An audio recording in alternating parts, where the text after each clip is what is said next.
বাংলাদেশ যেমন স্বাধীন করতে সাগর পরিমাণ রক্তের প্রয়োজন হয়েছে, ইসলামকে হেফাজত করতে শুধু এক সাগর নয়, সাগর সাগর পরিমাণ রক্তের প্রয়োজন হয়েছে।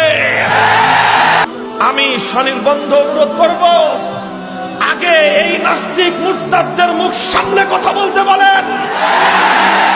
ওরা যখন আমাদের পূর্বসূরীদেরকে নিয়ে কথা বলে, ওরা যখন ১৩,০০০ বছরের ইসলামের ইতিহাসকে কলঙ্কিত করতে চায়, ওরা যখন আল্লাহর পয়গম্বরের খতমে নবুয়তের মঞ্চের উপর অবৈধ হস্তক্ষেপকারী কাদিয়ানীদের দোসর হিসেবে ওদেরকে প্রোটেকশন দিতে চায়, ওরা যখন আমার নবীর খতমে নবুয়তের সিংহাসন নিয়ে টানা হেঁচড়া করবার চেষ্টা করে, তখন আমাদেরকেও বলতে হয় শাহাদাতের রক্ত দেওয়ার জন্য কাফনের কাপড় পরে মাঠে নামবো, আবার মাঠে নামবো।